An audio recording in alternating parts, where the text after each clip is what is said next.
Well done.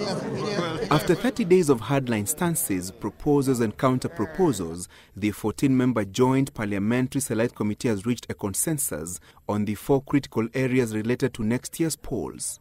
The white smoke has come. Indeed, we have a deal. IEBC Chairman Ahmed Issack Hassan and his 8 colleagues have just about 43 days to exit, more than a year to the lapse of their 6-year term.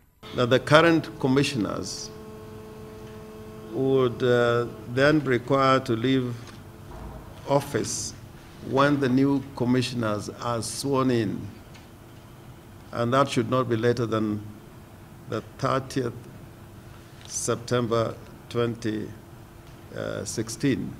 The committee, through give and take, after night-long deliberations, settled on a 7-member electoral body, with the commissioners serving on full-time basis. The secretariat, led by CEO Ezra Chiloba, will be vetted by the new commissioners. However, the roles and responsibilities of the commissioners and the secretariat will be outlined to avert duplication of roles and friction triggered by competing political and commercial interests that was said to be the cause of bad blood between the outgoing commissioners and the secretariat, then led by CEO James Oswago. The roles of the Commission vis-à-vis the Secretariat be clearly spelled out, and that the Commissioners be responsible for strategy, policy direction, and oversight, while the Secretariat implements the policies designed by the Commissioners and performs day-to-day administrative functions of the Commission. Hassan and his team now await deliberations between Attorney General Professor Githu Muigai and the National Treasury on the Commissioner's exit package, estimated to cost the taxpayer at least 270 million shillings in salaries and gratuity.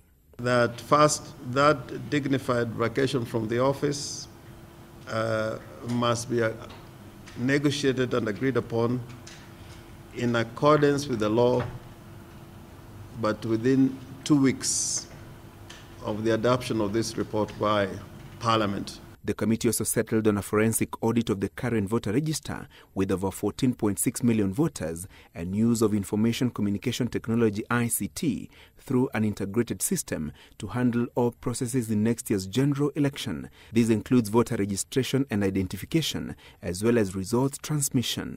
After settling on the process of picking the successor IEBC commissioners and other processes involved in next year's general election, the Select Committee may have tightened the noose on party hoppers, and particularly those who will feel aggrieved by nominations carried out by political parties in preparations for next year's general election. The committee recommends that IEBC oversees party nominations on request using membership registers and aspirant lists that will be published and gazetted. There will be no party hopping.